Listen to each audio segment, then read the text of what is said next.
Welcome everyone, my self Pankaj Yadav, आपके अपने YouTube channel medical science paper फिर से नई वीडियो के साथ में स्वागत है, जो कि फॉरेन बॉडी एस्पिरेशन। ये रेस्पिरेटरी सिस्टम का जो फर्स्ट टॉपिक है, जिसमें से क्वेश्चंस डायरेक्टली और इनडायरेक्टली पूछे जा सकते हैं, प्लस में जो आसान छोटा टॉपिक है, ज़्यादा बड़ा टॉपिक नहीं है और आसानी से समझ में आ जाएगा।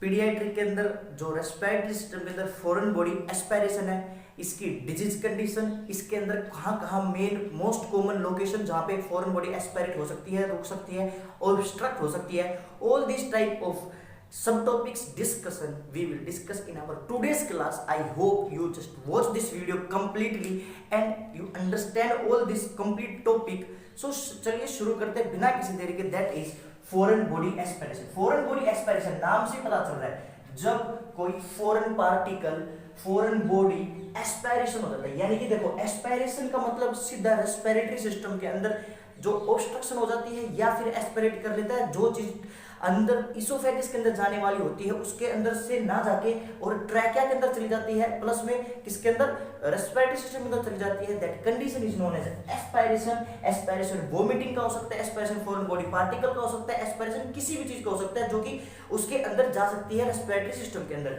तो फॉरेन बॉडी एस्पिरेशन का मतलब यह है कि कोई भी फॉरेन बॉडी जो किसके अंदर एस्पिरेट कर जाए, रेस्पिरेटरी सिस्टम के अंदर, रेस्पिरेशन के अंदर चली जाए, रेस्पिरेटरी सिस्टम के अंदर चली जाए, उसकी वजह से difficulty in the breathing, difficulty in the respiration, तो और फर्दर कॉम्प्लिकेशन अगर हो सकते हैं अगर कोई फॉरेन बॉडी एस्पिरेशन किसके अंदर चली जाए, रेस्पिरेटरी सिस्टम के अंदर। देन उसके बाद में फॉरेन से मतलब बता दिया मैंने। इसके बाद में भाई क्या होता है नॉर्मली, देखो अगर अपन सांस लेता है during the inspiration, during the inspiration के ऊपर क्या होता है, देखो ड्यूरिंग द इंस्पिरेशन हमेशा जो अपना रेस्पिरेटरी सिस्टम होता है जिसके अंदर एल्वुलाई होती है, जो ब्रोंकी और ब्रोंकस होता है, दे विल गेट डायलेट, ठीक है, डायलेट होते हैं। इसके अलावा जब ड्यूरिंग द एक्सपायरेशन, यानी कि एक्सपायरेशन के बाद, एक्सपायरेशन के दौरान पे क्या होता है सर, कॉन्स्ट्रिक्ट होता है, ठीक है, यानी कि कॉन्स्ट्रिक्ट होता है। ये तो सभी को पता होगा, ऑब्वियस ही बात है। अगर मैं सांस ले रहा हूं, अंदर की तरफ इनहेल कर रहा हूं, then my respiratory system, the types,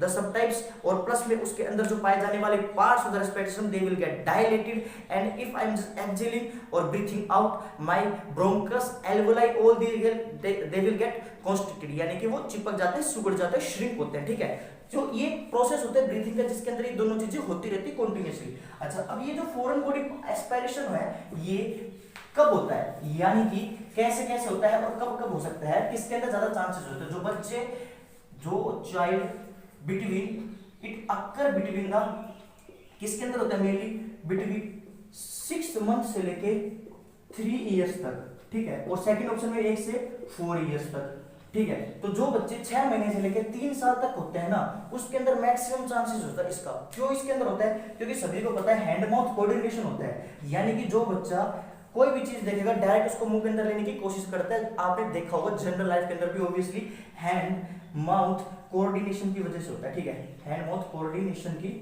वजह से होता है। तो this is all about the age where the foreign body aspiration occur between the 6 month to the 3 years child. So this is the इसके अंदर। देन उसके बाद में अगर जैसे ये अकर होता है किसके अंदर, 6 महीने से लेकर 3 साल तक के बच्चों के अंदर मेनली अकर होता है, प्लस में इसके अंदर जो मेन इसके जो डिजीज कंडीशन आती है कि भाई ये किस किस कारण की वजह से हो सकता है, प्लस में क्या प्रॉब्लम होती है। देखो अगर छोटा पार्टिकल लेता है ना, स्मॉल पार्टिकल का एस्पिरेशन हुआ है जब, तो कैसे साइन आएंगे, साइनोसिस वगैरह होगा, ठीक है, साइनोसिस होगा, प्लस में डिफिकल्टी इन ब्रीथिंग होगी, difficulty in breathing.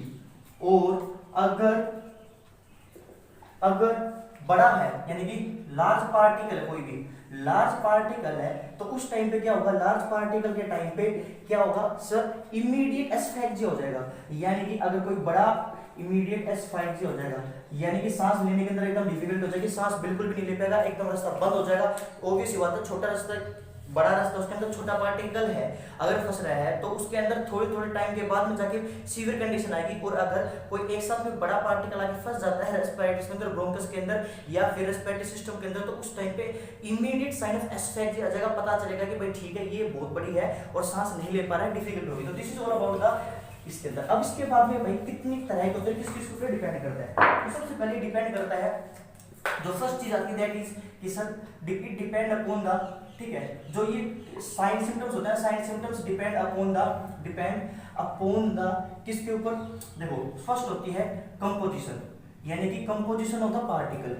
Composition of the particles, यानी किस पार्टिकल के ऊपर डिपेंड करता है, ठीक है। देन सेकंड नंबर पे साइज, यानी कि साइज क्या है पार्टिकल का, and third one which is degree, यानी कितनी डिग्री के साथ में फंसा है। Composition of the particle, obvious बात है, कोई मटर का दाना फंसा है, पी का दाना, या फिर इसके अलावा कोई और अदर ऐसा प्लास्टिक की चीज गई है, या फिर ऐसा कोई लोहे का सामान गया, तो कुछ भी ऐसे जो पार्टिकल फंसा है उस कंपोजिशन को डिपेंड करता है, साइन सिम्टम्स कहेंगे। अगर एब्जॉर्बेबल है तो वो एस्पिरेशन न्यूमोनिया करके और बाद में सीवियर कंडीशन हो सकती है, और अगर छोटा है साइज, यानी कि अगर साइज मैटर करता है, साइज अगर बड़ा है तो इमीडिएट एस्फेक्सिया, और अगर छोटा है तो साइनोसिस और डिस्निया वगैरह होगा। और बाकी डिग्री, कितनी डिग्री के साथ में, एक तो बिल्कुल ही रास्ते को बंद कर दिया हो, एक थोड़ा बहुत रास्ते के अंदर से जाने की जगह हो, स्पेस हो, और यानी कि सांस लेने के अंदर हवा आ जा सकती है, तो वो डिग्री के ऊपर डिपेंड करता है। तो this is all about the depend upon the, किस के ऊपर होता है, तीन चीजों के ऊपर डिपेंड करता है। जो मोस्ट कॉमन होता है, मोस्ट कॉमन तीन चीजों के अंदर फंसता है, या तो देखो, या तो लैरिंक्स के ऊपर, ठीक है, या तो लैरिंक्स, ट्रैकिया और ब्रोंकस, और इन तीनों में से किसके ऊपर फंसता है मोस्टली, सर ब्रोंकस के ऊपर फंसता है, मोस्ट कॉमन होता है ब्रोंकस के ऊपर, और वो भी कौन से ब्रोंकस के ऊपर, राइट ब्रोंकस के ऊपर। और राइट ब्रोंकस पर भी क्यों, क्योंकि सर एक तो ये स्मॉल होता है, ठीक है, स्मॉल होता है, वाइड होता है, एंड हॉरिजॉन्टल होता है, ठीक है, हॉरिजॉन्टल होता है। जो मेरा राइट साइड वाला ब्रोंकस है, ये वाला इधर की तरफ, this is small and wide and plus में हॉरिजॉन्टल, जिसकी वजह से आसानी से कोई भी फॉरेन पार्टिकल आके फंस सकती है, ऑक्यूलेट हो सकती है वहां पे। तो this is all about the, किसके बारे में, size and location of the foreign body aspiration. Then उसके बाद में इसकी सबसे पहले अगर डिपेंड करता है, अगर लैरिंक्स के ऊपर फंसेगा तो कैसे साइन सिम्टम्स आएंगे। लैरिंक्स के अंदर सबसे पहले साइन सिम्टम्स कैसे आएंगे, देखो एक बात याद रखना, कहीं का भी ऑब्स्ट्रक्शन हो रही हो, 3 से 4 मोस्ट कॉमन साइन सिम्टम्स हमेशा आपके होंगे। एक तो डिफिकल्टी इन स्पीचिंग, यानी कि डिफिकल्टी होगी बोलने के अंदर, डिफिकल्टी इन स्पीच, प्लस में difficulty in speech. Then second number पे क्या होगा, डिफिकल्टी इन स्पीच प्लस में सर साइनोसिस होगा, ठीक है, साइनोसिस होगा, हाइपोक्सिया होगा, साइनोसिस वगैरह, ठीक है, हीमोपेटाइसिस होगा, हीमोपेटाइसिस होगा, यानी कि जो थ्रू आएगा, सलाइव आएगा, उसके साथ में खून आएगा। फोर्थ वन होर्सनेस वॉइस होगी, ठीक है, घोड़े जैसी आवाज हो जाएगी, होर्सनेस वॉइस होगी, प्लस में ये होगा हेपेटाइटिस होगा, होर्सनेस होगी, साइनोसिस होगा, हाइपोक्सिया होगा, डिफिकल्टी इन स्पीच होगी, ठीक है। तो this is all about the larynx के अंदर अगर कोई भी चीज फंसती है तो क्या साइन सिम्टम्स आपका होंगे। डायग्नोस्टिक इवैल्यूएशन की बताऊं उसके बारे में कैसे पता चलेगा, तो हमेशा क्या किया जाएगा, लैरिंगोस्कोपी की जाएगी, लैरिंगोस्कोपी की जाएगी, ठीक है। बाकी लैरिंगोस्कोपी से पहले एक बात याद रखना, अगर सीवियर कंडीशन है ना तो ट्रैकियोस्टोमी की जाएगी, ट्रैकियोस्टोमी की जाएगी। क्यों की जाएगी, ट्रैकियोस्टोमी इसलिए की जाएगी क्योंकि ऑब्वियस ही बात है, अगर मैं लैरिंगोस्कोपी कर रहा हूं और वो फॉरेन पार्टिकल जाके और नीचे जाके फंस जाएगा और डिफिकल्ट कर देगा, परमानेंटली ब्लॉक कर देगा, तो वो फर्दर कंडीशन हो सकती है। तो इसलिए उसको बचाने से पहले हमेशा ट्रैकियोस्टोमी कर दी जाती है कि भाई उसके अंदर प्रॉपर तरीके से ऑक्सीजन का वेंटिलेशन हो पाए और प्रॉपर तरीके से रेस्पिरेशन सिस्टम काम कर सके, तो हमेशा ट्रैकियोस्टोमी करते हैं अगर सीवियर कंडीशन है, वरना तो लैरिंगोस्कोपी के द्वारा पता चल जाता है कि भाई कहां ऑब्स्ट्रक्शन हुई है, कहां पे नहीं हुई है। देन उसके बाद लैरिंक्स के बाद में ट्रैकिया आती है, ठीक है। अगर ट्रैकिया के अंदर अगर कोई फॉरेन पार्टिकल फंसता है तो क्या साइन सिम्टम्स अक्सर होता है, ठीक है। सेकंड नंबर होता है ट्रैकिया। ट्रैकिया के अंदर क्या होता है, देखो ट्रैकिया के अंदर सबसे पहले होता है voice shape, difficulty in breathing, difficulty in breathing, ठीक है, difficulty in breathing. And second one haemoptysis, यानी कि वही हीमोपेटाइसिस, कफिंग, हाइपोक्सिया, साइनोसिस, ठीक है, साइनोसिस अक्सर हो सकता है, कफिंग, साइनोसिस।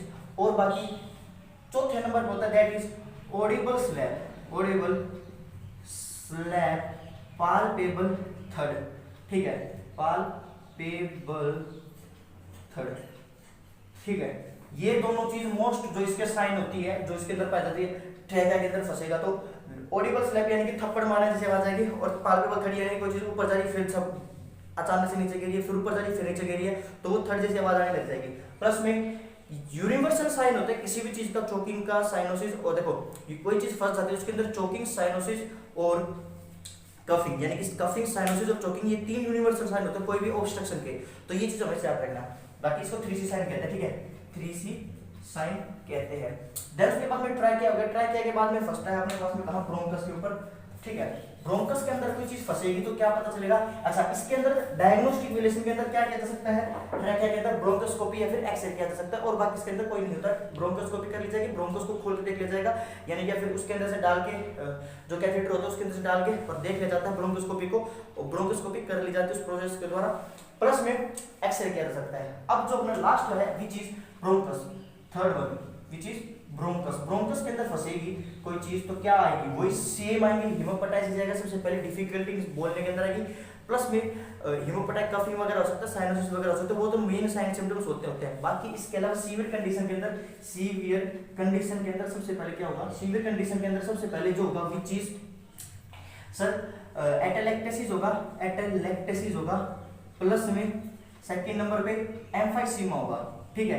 एटेलेक्टेसिस का मतलब क्या होता है कि जो एल्वेलाई होती है वो चिपक जाती है, एकदम सिकुड़ जाती है, एम्फाइसीमा के अंदर डायलेट हो जाती है एब्नॉर्मली। तो this is all about occurring to the किसके अंदर, ब्रोंकस के अंदर। एंड डायग्नोस्टिक इवैल्यूएशन, इसका क्या डायग्नोस्टिक इवैल्यूएशन होगा, डायग्नोस्टिक इवैल्यूएशन के अंदर दो चीज की जा सकती है, एक तो भाई ब्रोंकोस्कोपी वगैरह करके देखा जा सकता है, प्लस में वोकल फ्रेमेटिस वगैरह होती है। वोकल फ्रेमेटिस यानी कि अगर मैं ऊपर से आवाज डाल रहा हूं तो नीचे तक पहुंच रही है नहीं पहुंच रही है, वो वोकल फ्रेमेटिस होता है, वो डिक्रीज हो जाता है, एकदम कम हो जाता है। उसकी वजह से क्या होता है कि, और जो मेरा सिमेट्रिकल है चेस्ट का एक्सपेंशन नॉर्मली वो एसिमेट्री हो जाता है। तो this are the most common diagnostic evaluation into the bronchus, vocal fremitus and second one which is checking about the symmetry of the chest expansion, तो वो एबनॉर्मल हो जाएगी। बाकी मैनेजमेंट के अंदर सबसे पहले इसका क्या किया जाता है, मैनेजमेंट के अंदर सबसे पहले इस पूरी फॉरेन बॉडी पार्ट एस्पिरेशन का सबसे पहले क्या होता है, देखो सबसे पहले क्या किया जाएगा, उस फॉरेन पार्टिकल को इमीडिएटली हटाया जाएगा। देन उसके बाद में इन्फेक्शन से प्रिवेंट करना पड़ेगा, फर्दर कॉम्प्लिकेशन से प्रिवेंट करता है, या फिर इसके अलावा कोर्टिकोस्टेरॉइड थेरेपी, एंटीबायोटिक थेरेपी दे सकता है। तो और बाकी इसके अलावा कोई भी फर्दर जो उसके अंदर रिलीफ करवाने के लिए हेल्प की जाती है, या फिर ब्रोंकोडायलेटर वगैरह दिए जाते हैं जिसकी वजह से डायलेट हो जाए और आसानी से सांस लेने के अंदर आसानी हो। तो this we will can get और we will give to the patient या फिर बच्चा है जो भी है जिसके अंदर फॉरेन पार्टिकल्स का एस्पिरेशन हुआ है। तो this is all about the foreign body aspiration. I hope आपने ये वीडियो यहाँ तक देखी होगी और कुछ नया सीखने को मिला होगा, समझने को मिला होगा। और अगर आपने यहाँ तक वीडियो देखी तो लाइक जरूर कर जाना, और चैनल पे नहीं है तो सब्सक्राइब करके जाना। ये चैनल आपका ही है, कहीं ना कहीं किसी न किसी एग्जाम में आपकी हेल्प हो। और बाकी मेरी इंस्टा पे आप फॉलो कर सकते हैं, वहाँ पे मैं क्वेश्चंस डालता रहता हूँ। बाकी मिलते हैं अपने नेक्स्ट वीडियो के अंदर, टिल देन सभी को नमस्कार।